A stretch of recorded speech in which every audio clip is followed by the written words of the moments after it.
Hello everyone. Didn't get a chance to do a good video this weekend due to work. So anyway, today this showed up on the bench, and customer came and picked up a piece of equipment, and this is what he gave me. And he said to do what you want to with it. So looks like a good candidate for a restoration. Now, those of you that do not know what this is the Kenwood. It's a TS-511 sugar. Now, this radio came out late 60s, early 70s. I think around 72, 73 was the end of production for this radio. Now, unlike the Kenwood TS-520, this is not a hybrid radio. I think it's a 10-tube radio. And you see it has the matching speaker power supply. That's the TS-511S power supply. And also it has the VFO-5SS that came with it. Now the VFO is missing the center trim off of it. But you know, it looks pretty decent. It looks real good. Not a bad looking piece of equipment.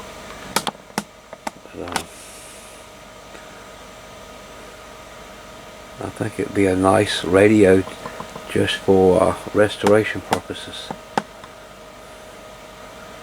And you see here on the front, if you've never seen one, this kind of works like the old days.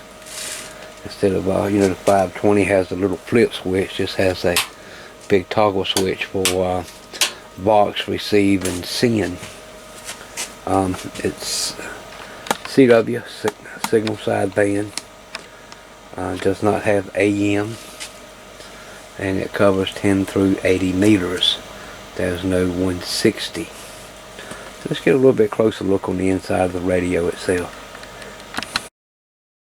So as you can see, the top of the radio has a few scratches and battle scars on it. But to get in this radio, they have one screw here in the center to open the lid. The earlier rigs or later rigs didn't have that one screw. It only had the two little plastic pull tabs. And these feel like they haven't been off in a long time. You got to be very careful not to break them. There we go. This one still wants to hang up a little bit. There it goes.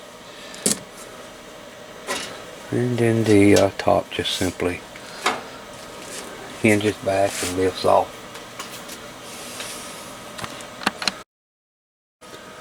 So here's a quick look on the inside.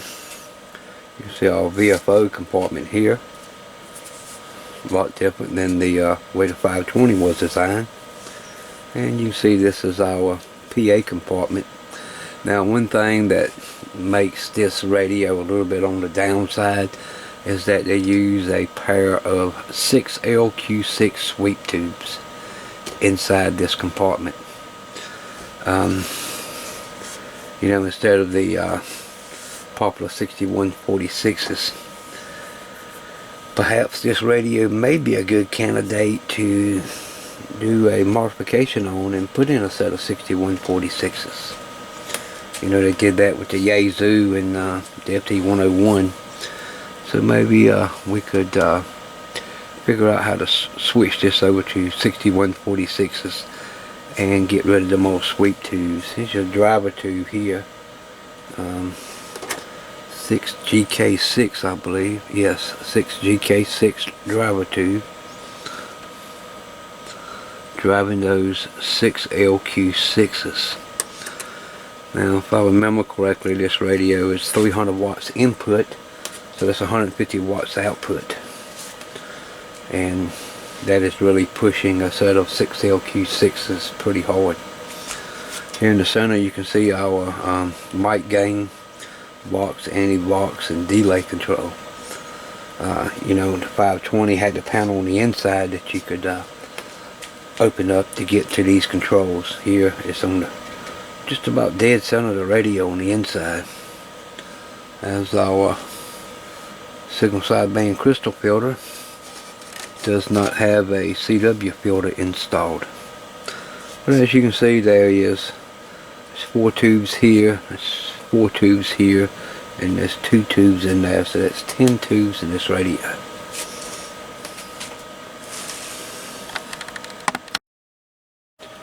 So taking a look here at the back, you see we have a fan, and it has its own dedicated 110 volt supply, or 117 volts, and that plugs right into the back of the power supply. Now you know the power supply is not inside this radio, it is in the speaker over there. And we can see our bias and RF volts, and what these are big nuts that just screw off the control, and then you can see your controls there underneath of it, and this just protects it, it keeps it from being turned. We have receive comp switch. Don't know what this port's for, I don't see a label for it. SG switch, this turns your filaments off and on. Have a key, remote, and VFO accessory port. And one of the things I do notice is that there's nothing in this port. Now he say he's tried the radio and could not get no receive or nothing out of it. Perhaps this is why, because this radio pins 8 and 9 has to be jumped before it will receive, or the VFO will not be on. So we'll have to take a look at that.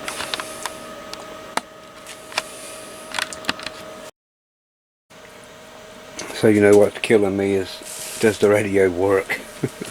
I went ahead and shorted out the VFO plug, pins 8 and 9 together in the back. I've got to get a new source for finding those plugs. You used to find them on eBay, and here lately they just haven't been available. And a lot of people that was carrying those are now saying sold out. And probably the reason why this one is missing the plug, because it came with the VFO. However, it did not come with the Infinite cable for the VFO. So let's go ahead and power this thing up. We're on the 20 meter band, and we have static. Turn the drive for maximum noise, and let's put on about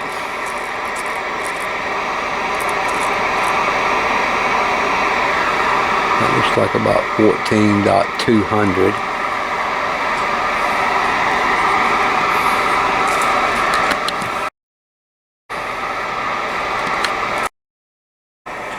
And we'll go ahead and turn this volume down. We'll go ahead and set the generator up.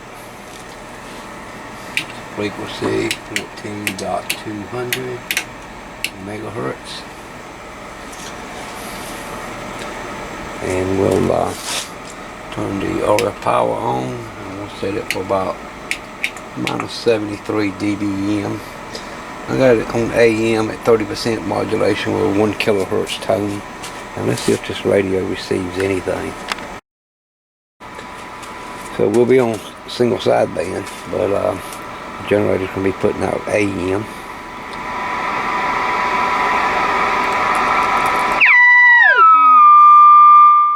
And there we are.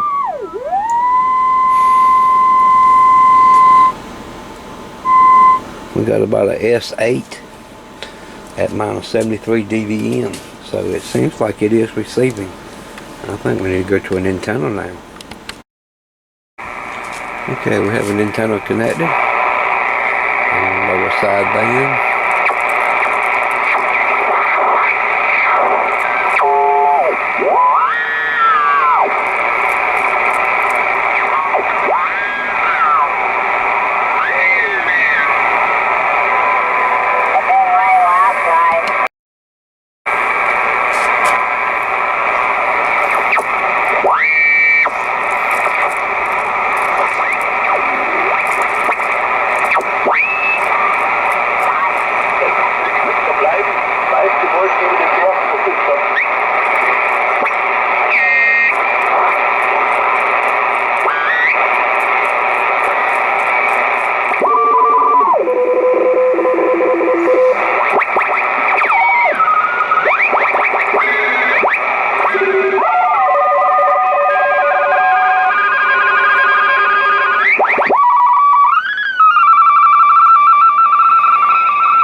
Here you can see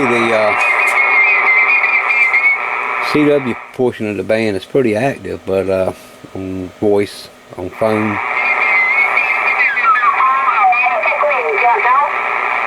not a whole lot going on 20 today.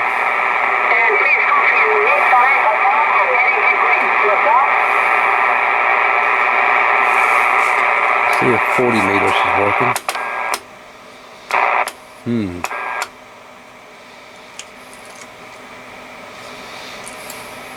40 meters is not doing a whole lot.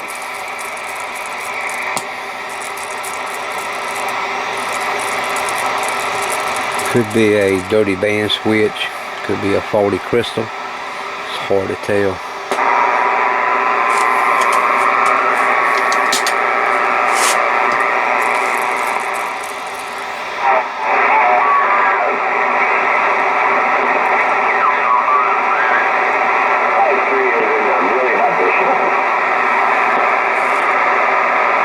Little activity on 80.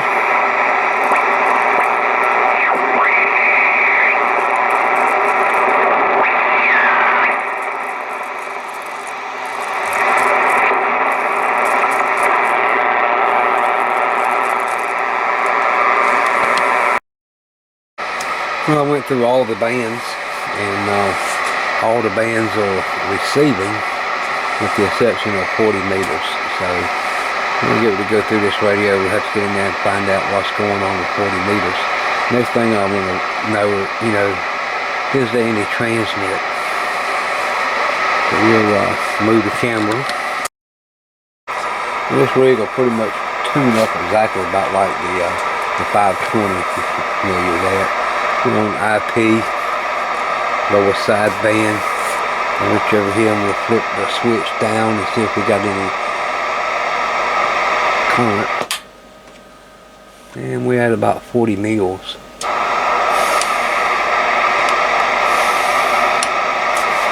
Over the RF, absolutely nothing. Not anything. I'm seeing a very faint blip on the spectrum analyzer, the IFR. But the watt meter shows absolutely nothing, and confirming that with the meter.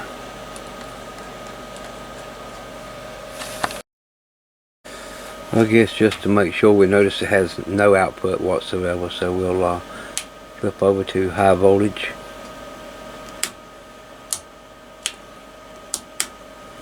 And if the meter is correct, we're not getting, oh there we go, you got to go into transmit.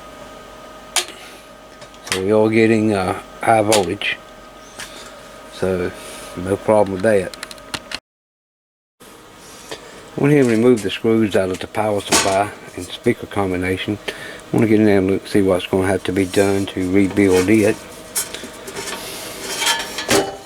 We'll go ahead and pull this out, and this stuff is made out of some thick, heavy material.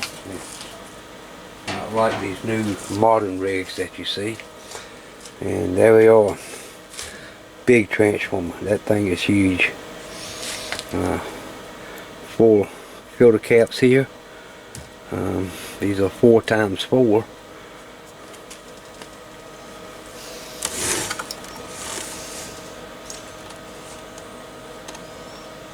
Okay, this one is 500 volt at 100.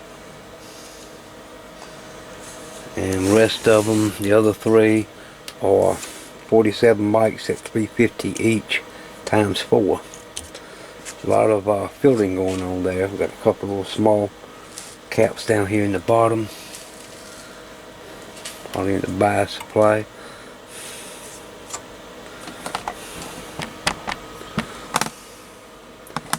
A couple of big power resistors here.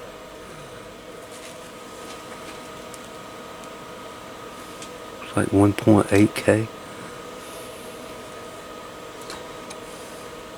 And if you notice, the power supply also has a tube in it.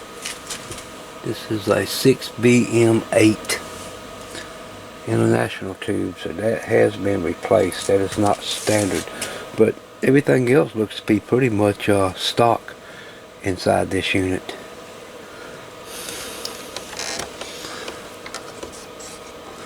And other than being, a little dusty, we'll need a good cleanup, that's for sure. That's where the fan plugs into the back.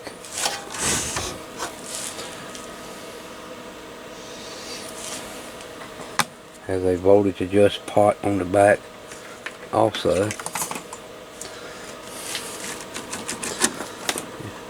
Standard cinch plug.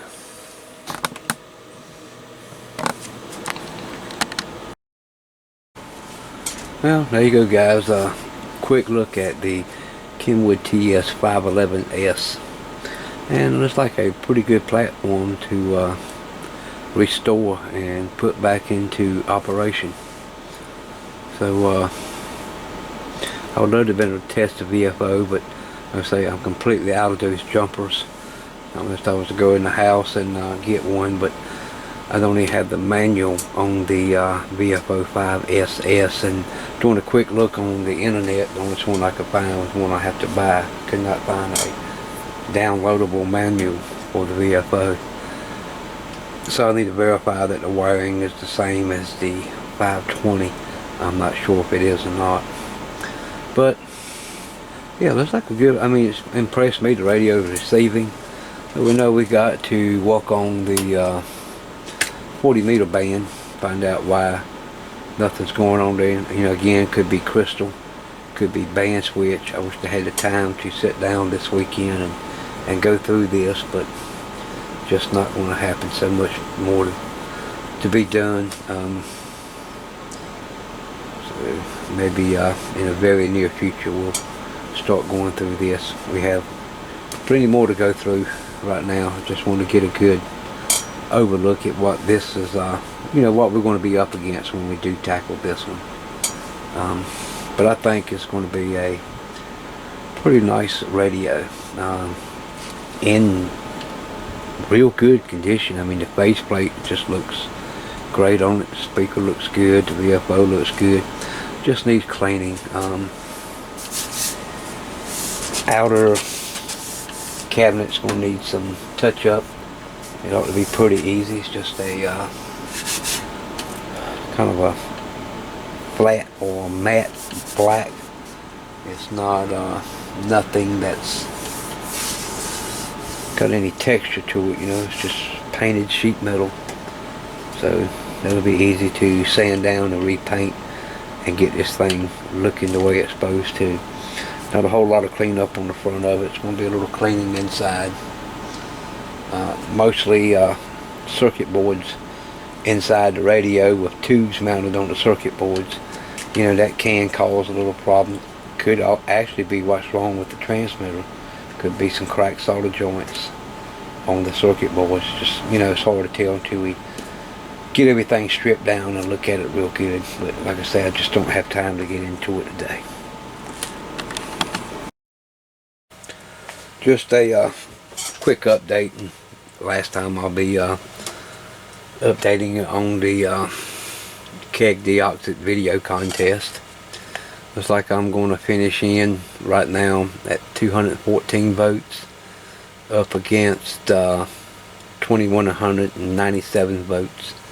Guys, I think we've really done great on this contest. I really appreciate all the support y'all give me. I know it's hard to compete with somebody with this many followers, but to to stay in the top the way we've done, it's just just impressive. Alan's down here. He's in 4th place at 238 votes. I was hoping he would at least get on up to 3rd place, but he's, you know, shy of 100 votes getting there. So, you know, we got into tomorrow, October the 1st, 11:59 p.m. is when the contest is over. So get on in there and throw you some votes in for Alan and help him out. Try to get him on up in 3rd place. He deserves it.